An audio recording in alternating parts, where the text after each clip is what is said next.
अब माताएं सोचती होंगी कि नाम के लिए किसी के पास टाइम नहीं है, नाम जपने के लिए किसी के पास टाइम नहीं है। तो माताओं, मैं सबसे अच्छा उपाय भजन का बताती हूँ आपको। राम नाम का सबसे अच्छा उपाय, आप रसोई घर में खाना भोजन तो बनाती होंगे ना,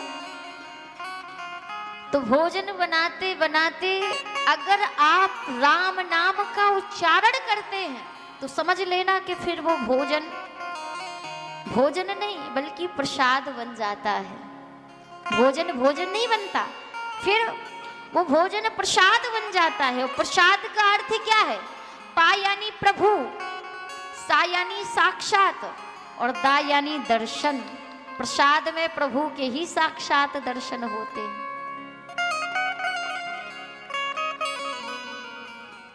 कई महिलाओं को, कई माताओं को मैंने देखा है कि रसोई घर में भोजन बनाते बनाते गाती हैं, परदेसी परदेसी जाना नहीं।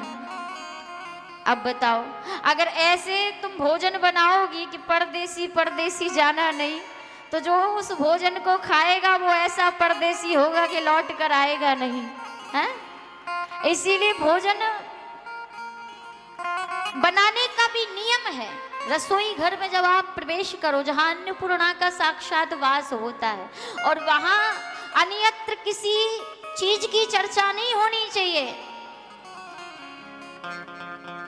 केवल और केवल भगवान नाम। भगवान कहते हैं कि मैं मानता हूं कि गृह कार्य में संसार के लोगों को समय नहीं मिलता, क्योंकि गृहस्थ जीवन कैसा जीवन है। गोस्वामी तुलसीदास जी गृहस्थाश्रम को क्या कहते हैं कि गृह कारज नाना जंजाला। गृह कारज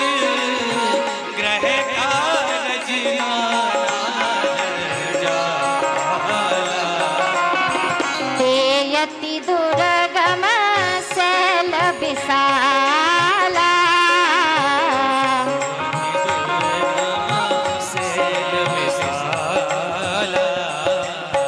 तेयति दुर्गम शैल विशाला।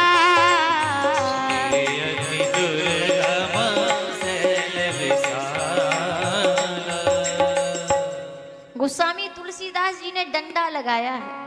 गृह कारज जंजाल सबने सुना, किसी ने जंजाला सुना, लेकिन इस गृहस्थ जीवन को गोस्वामी तुलसीदास जी ने जंजाल पे जंजाला कर दिया, डंडा लगा दिया कि ये गृहस्थ जीवन जंजाल नहीं बल्कि जंजाला है, जंजाला। और जो एक बार फंस गया फिर वो उस जंजाला से बाहर निकलने वाला नहीं है। और वास्तविकता में ये गृहस्थ जीवन को सबसे बड़ा धर्म माना गया है, गृहस्थाश्रम को सबसे बड़ा आश्रम माना गया है। भागवत कहती है कि 4 आश्रमों में से सबसे श्रेष्ठ जो आश्रम है वो गृहस्थ आश्रम है।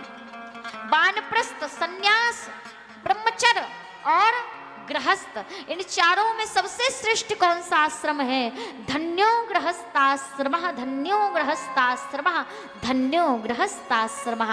धन्य है वह गृहस्थ जीवन जिसमें रहकर भी भगवान को, भक्तों ने भगवान को पा लिया। क्योंकि घर में रहना पाप नहीं है, लेकिन घर को हर समय मन में रखना ये सबसे बड़ा पाप है।